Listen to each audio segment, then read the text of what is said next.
চট্টগ্রামে ডিজেল সংকটের কারণে মাদার ভেসেল থেকে পণ্য খালাস করতে পারছে না অনেক লাইটার জাহাজ। তেলের সংকট স্বাভাবিক না হলে বহির্নোঙরে পণ্য খালাস কার্যক্রম বন্ধ হয়ে যাওয়ার আশঙ্কা করছেন সংশ্লিষ্টরা। আর এদিকে পণ্য খালাস না হলে বহির্নোঙরে জাহাজ জটের পাশাপাশি প্রভাব পড়তে পারে আমদানি বাণিজ্য ও অভ্যন্তরীণ বাজার সরবরাহে। চট্টগ্রাম বন্দরের বহির্নোঙরে বিভিন্ন দেশ থেকে আসা বড় জাহাজগুলো ড্রাফটের কারণে জেটিতে ভিড়তে পারে না।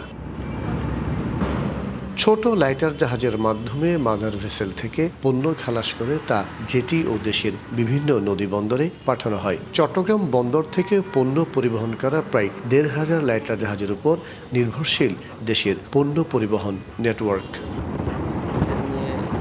সম্প্রতি জ্বালানি সংকটে বিপাকে পড়েছে লাইটার জাহাজগুলো। তেল বিপণন কোম্পানিগুলো রেশনিং করার ফলে অনেক জাহাজ প্রয়োজনীয় তেল না পেয়ে অচল হয়ে পড়েছে।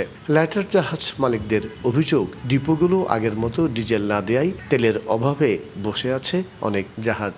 গত কয়েকদিন যাবত কোনো তেল পাচ্ছি না, এবং জাহাজ বরাদ্দ হয়েছে, সেই জাহাজ বরাদ্দ কিন্তু জাহাজ লোডিংয়ের জন্য তেল পাচ্ছি না। এখন আমাদের যদি লোড করতে পারবো না, তাহলে মাদার অলরেডি বসে থাকবে, তাতে দ্রব্যমূল্যে ঊর্ধ্বগতি হবে। বিদেশি আমদানি নির্ভর দেশ চলতে পারে না, আমাদের স্বনির্ভর হতে হবে।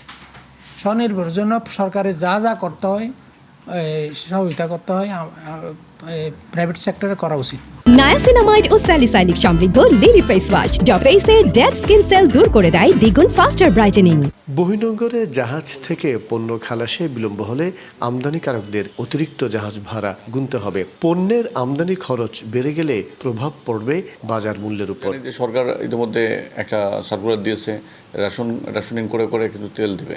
তো সেখানে যদি এটাকে পরিপূর্ণ যদি বন্ধ করে দেওয়া হয়, তাহলে অবশ্যই আমাদের যে জাহাজগুলো আগমনের যে জাহাজগুলো আছে, সেই জাহাজগুলোর মধ্যে একটা বিশাল একটা বিরূপ প্রভাব পড়বে।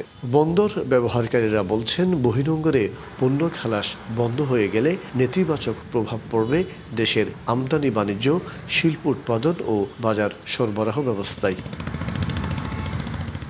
মাসুদুল হক, ডিবিসি নিউজ, চট্টগ্রাম।